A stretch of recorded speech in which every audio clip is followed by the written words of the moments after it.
Welcome to Windsor Chronicles, your window into the world behind the palace gates, where tradition meets turbulence and the crown faces its most defining tests.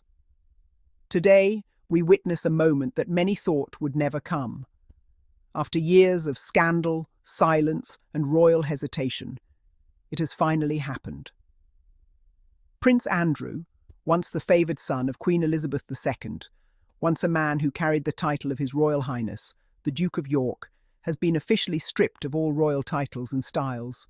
From this day forward, he will be known simply as Andrew Mountbatten-Windsor. It's a stunning fall from grace, one that signals not only the end of an era for Andrew, but perhaps a turning point for the monarchy itself. The announcement came from Buckingham Palace, precise, formal, and utterly final. In a brief but seismic statement, the palace declared, "His Majesty has today initiated a formal process to remove the style, titles and honours of Prince Andrew. He will now be known as Andrew Mountbatten-Windsor. His lease on Royal Lodge has been terminated, and formal notice has been served for him to vacate the property." For a man who once flew royal jets, escorted world leaders, and strutted down palace corridors as His Royal Highness, this is nothing short of exile, not to a faraway land, but into irrelevance. The King's message was clear.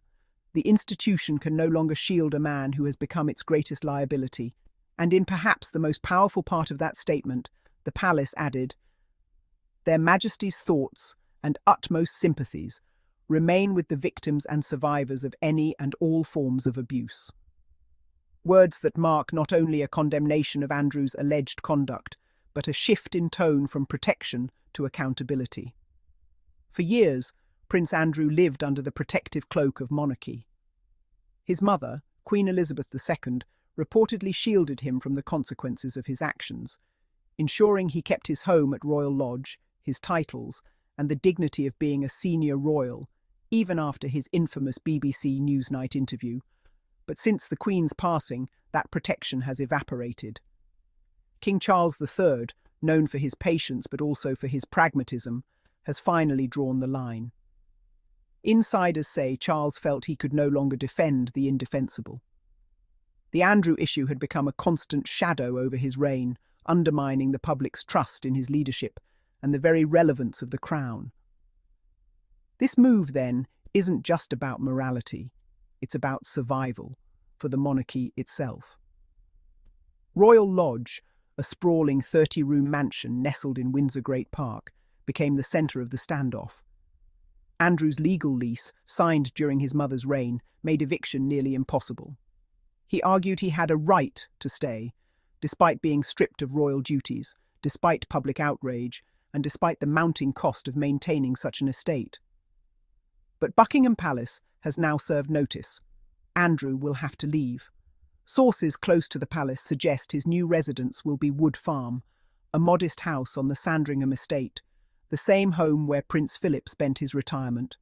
It's private, it's secluded, and it's a clear message: Andrew is no longer part of the royal machine.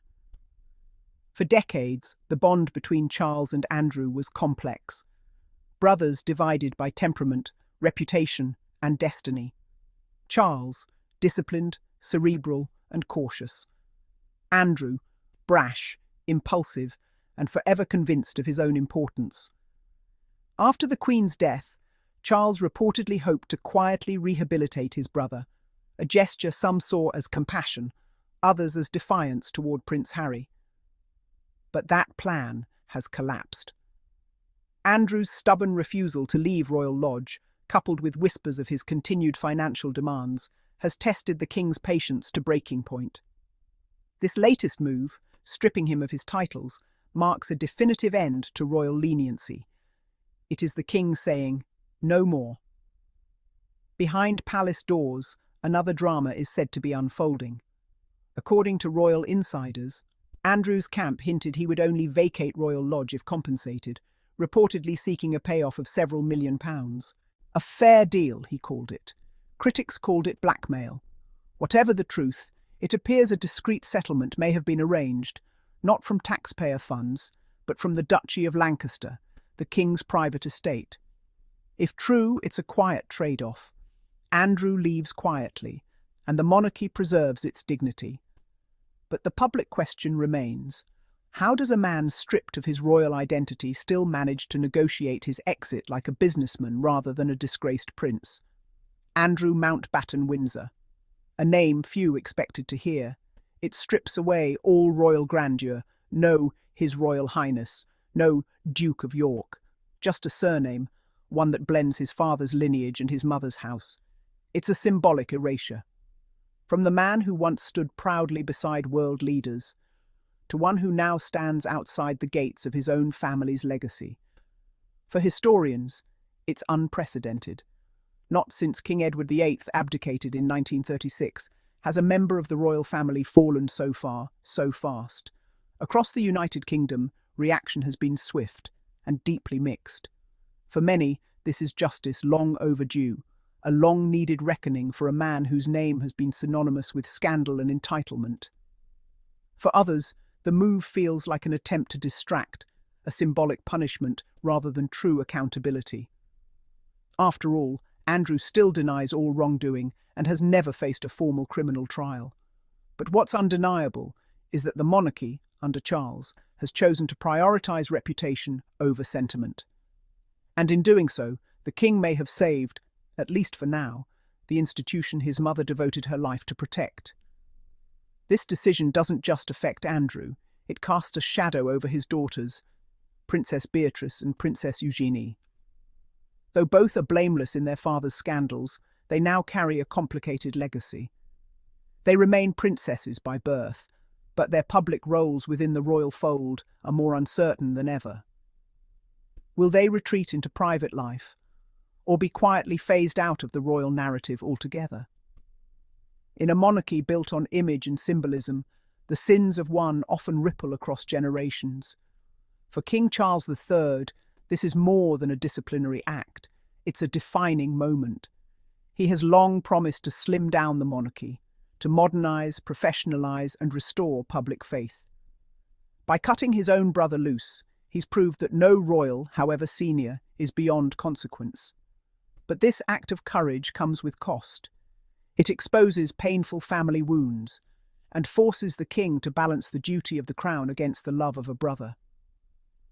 In the history books, this may be remembered as the moment when Charles finally stepped fully into his role, not as a son protecting his family, but as a monarch protecting his legacy. So ends the story of Prince Andrew. Not with the grace of abdication or the dignity of retirement, but with a quiet erasure.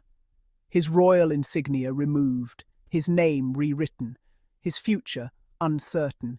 He will live out his days no longer as a royal, but as a private citizen, Andrew Mountbatten-Windsor, a man who once had it all, and through arrogance, scandal and denial, lost it piece by piece. As the palace gates close on Andrew's chapter, Britain's monarchy takes another cautious step into a new age. This is not just about one man's downfall. It's about an institution learning, at last, that silence is no longer strength, that titles are not shields, that the people demand accountability, even from those born in palaces. And as the crown redefines itself under King Charles, one truth endures. Royalty is not a right, it is a responsibility. You've been listening to Windsor Chronicles, where the past meets the present and the monarchy's heartbeat is heard beneath the headlines.